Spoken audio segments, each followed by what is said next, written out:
नमस्कार दोस्तों, मैं हूं जितेंद्र दीक्षित। 4 पीएम महाराष्ट्र में आपका स्वागत है।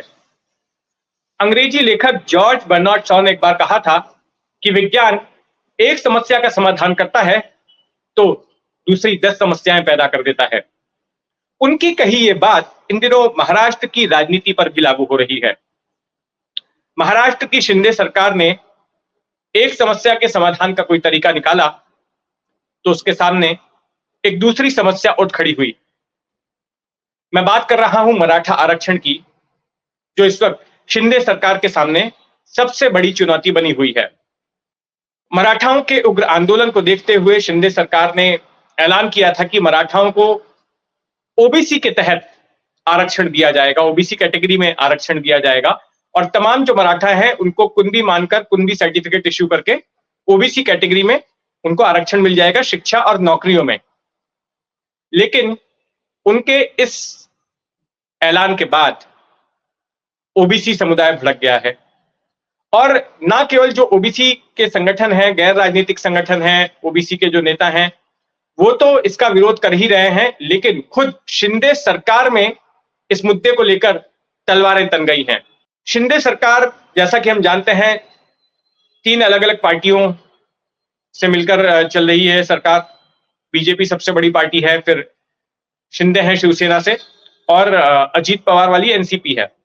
तो इसी अजीत पवार वाली एनसीपी के नेता हैं छगन भुजबल, जो कि नागरिक आपूर्ति मंत्री हैं सरकार में और ओबीसी के भी, ओबीसी समुदाय के एक दिग्गज नेता हैं। तो उन्होंने परसों के दिन अपनी ही सरकार की काफी निंदा की और काफी तीखे शब्दों में उन्होंने शिंदे सरकार को घेरा और यह आरोप लगाया कि शिंदे सरकार ओबीसी का आरक्षण खत्म करने की कोशिश कर रही है। क्या इस तरह से न्याय हो पाएगा? उन्होंने इस बात पर नाराजगी जताई कि जिस तरह से मनोज जरंगे पाटिल, जो कि अनशन पर बैठे हुए थे आरक्षण की मांग को लेकर, उनके सामने जैसे सरकार नरम रवैया अपना रही थी, तो उनका कहना था कि इस तरह से सरकार को उनके सामने घुटने टेकने की जरूरत नहीं थी और जो लोग हिंसा पर उतारू थे, हिंसा कर रहे थे, उनके मामले में भी सरकार ने नरमी बरती। भुजबल का कहना था, भुजबल ने सवाल पूछा कि क्या आपको ओबीसी के वोट नहीं चाहिए? उनका यह कहना था कि जब मराठा आंदोलन चल रहा था तो ओबीसी नेताओं को टारगेट किया गया, ओबीसी लोगों की दुकानों को टारगेट किया गया, उनके प्रतिष्ठानों को, उनके होटलों को, उनके रेस्टोरेंट को टारगेट किया गया और सरकार मराठाओं के प्रति नरमी बरतती रही। और साथ में उन्होंने इस बात पर भी चिंता जाहिर की कि अगर इतने बड़े पैमाने पर ओबीसी कैटेगरी से मराठाओं को आरक्षण दे दिया जाएगा तो जाहिर तौर पर इसका असर जो मौजूदा जातियां हैं ओबीसी में, उन पर असर पड़ेगा और इसका वे विरोध करते हैं। वे उस भीड़ में भी गए जहां पर 2 विधायकों के घर जलाए गए थे और जहां पर काफी हिंसा हुई थी और वहां जाकर उन्होंने पुलिस अधिकारियों से भी मुलाकात की और ये कहा कि जो लोग हिंसा पर उतारू थे, जो लोग हिंसा कर रहे थे, उनके खिलाफ कार्रवाई की जाए। अच्छा, एक तरफ भुजबल ने बयान दिया तो दूसरी तरफ जो तमाम ओबीसी संगठन हैं वो भी आक्रामक हो गए हैं और उन्होंने ये कहा है कि अब दिवाली के बाद एक उग्र ओबीसी का आंदोलन महाराष्ट्र में होगा।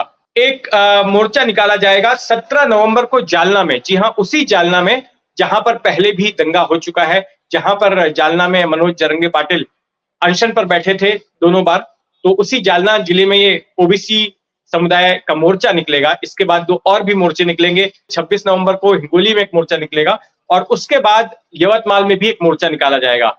तो कुल मिलाकर मामला गर्म हो गया है। अब तक मराठा आंदोलन हमने देखा कि किस तरह से उग्र हो गया था और अब ओबीसी भी, ओबीसी समुदाय के लोग, ओबीसी संगठन भी आक्रामक नजर आ रहे हैं और सरकार को घेरने की तैयारी कर रहे हैं और सरकार फंस गई है कि अब इस समस्या का हल कैसे निकाला जाए। एक तरफ मराठा आरक्षण की भी डेडलाइन है, 24 दिसंबर तक जो है सरकार को अधिसूचना जारी करनी है, तो वहीं दूसरी तरफ ओबीसी की समुदाय की ओर से भी विरोध मुखर हो रहा है।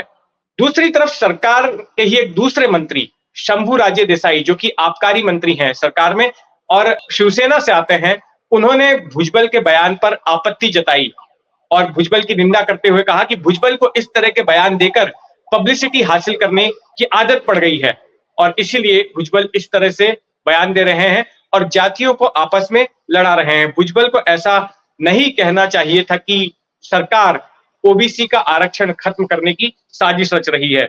उनको इस तरह के बयान से बचना चाहिए था। तो कड़े शब्दों में शंभूराजे देसाई ने भुजबल की निंदा की और एक तरह से शिंदे सरकार के इन दो मंत्रियों ने एक दूसरे के खिलाफ तलवार खींच ली।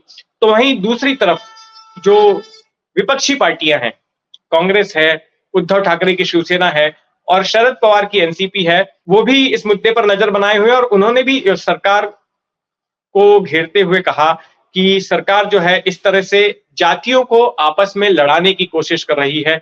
ओबीसी बनाम मराठा विवाद जो है राज्य में खड़ा करने की कोशिश की जा रही है। तो इस पूरे मामले पर आगे कैसे बढ़ा जाए, विपक्ष की क्या रणनीति होगी, उसको लेकर कल के दिन उद्धव ठाकरे और शरद पवार ने एक मुलाकात भी की और उस मुलाकात में क्या कुछ हुआ इसका ब्यौरा अभी तक हमारे पास आया नहीं है, लेकिन जो सूत्रों ने बताया कि मोटे तौर पर मराठा आरक्षण को लेकर विपक्ष की क्या भूमिका होनी चाहिए, महाविकास आघाड़ी के जो घटक दल हैं उनके बीच किस तरह का तालमेल होना चाहिए ताकि इस मुद्दे को लेकर आगे बढ़ा जाए, तो उस पर चर्चा हुई है।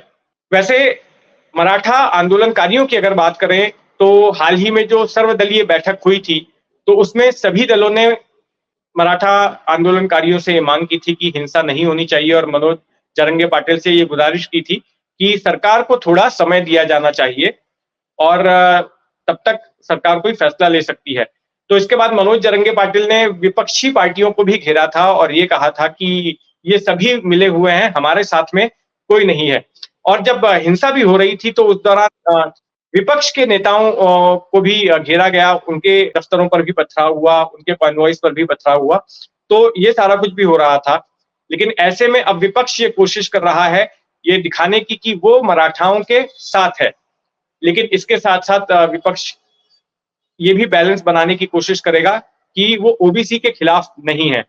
तो कुल मिलाकर मराठा बनाम ओबीसी के इस विवाद में शिंदे सरकार फिलहाल फंसी हुई है और डेडलाइन करीब आती जा रही है। जो 26 दिसंबर की जो डेडलाइन है वो करीब आ रही है और तब तक सरकार को फैसला लेना है। तो इस दिशा में शिंदे सरकार जो कुछ भी करती है और विपक्ष का जो कुछ भी रुख होता है और शिंदे सरकार की जो अंदरूनी फाइट है वो क्या मोड़ लेती है, उस पर हमारी नजर बनी रहेगी। आप भी अपनी नजर बनाए रखें 4 PM महाराष्ट्र पर। और अगर आपने इस चैनल को सब्सक्राइब नहीं किया है तो सब्सक्राइब कर लें, बेल आइकन प्रेस कर दें ताकि जब भी कोई नया वीडियो अपलोड होता है तो उसकी जानकारी आपको मिलती रहे। धन्यवाद।